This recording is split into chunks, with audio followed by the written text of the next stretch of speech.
go through tests.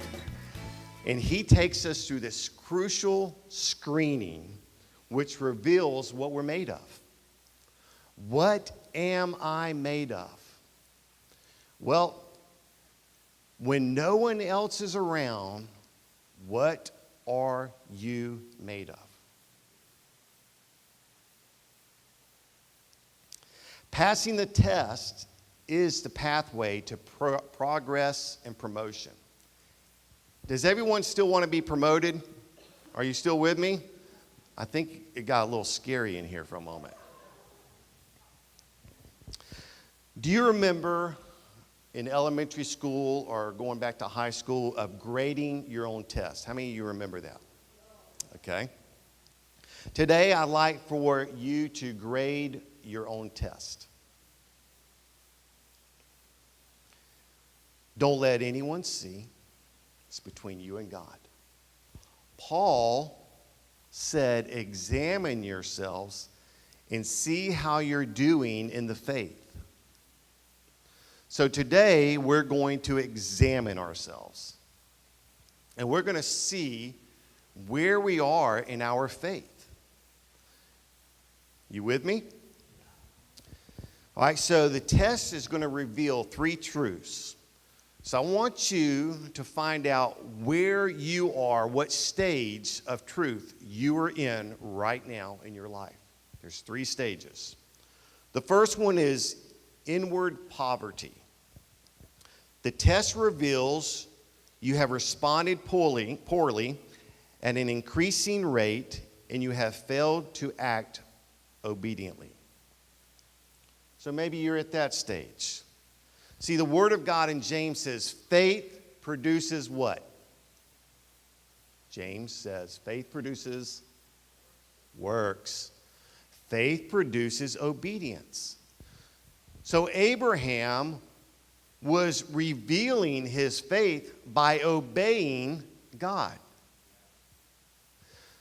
Obedience is a word that's almost dismissed nowadays. God is calling us up in our faith to live out obedience and the works that He's called us to do. The second one, inward plateau. The test reveals you have not matured, but have become stagnant in your growth. Well, last week when I was at a conference, I was stretched. And it's like a rubber band. Stretching. Many of us do not want to be stretched. Is there anyone over 60 in the building? Raise your hand. Okay. If you're over 60, you're going to understand what I mean. If you do not stretch your muscles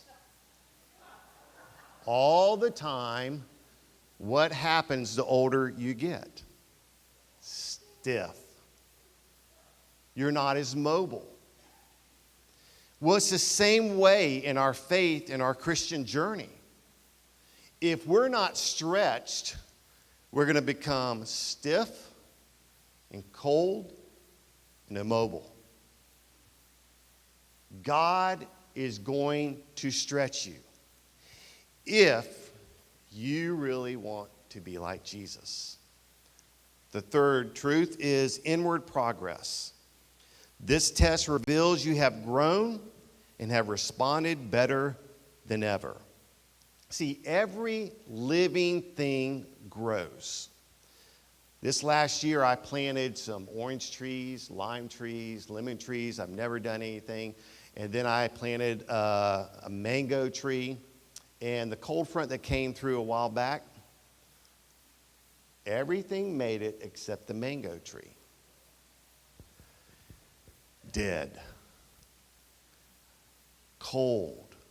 Got to it and settled in, and it died. Have you ever gone into a dead church? It is not fun. There's no life. They're not mobile. They're stiff. I don't know about you, but I want to be in a thriving, stretched church that's going to be challenged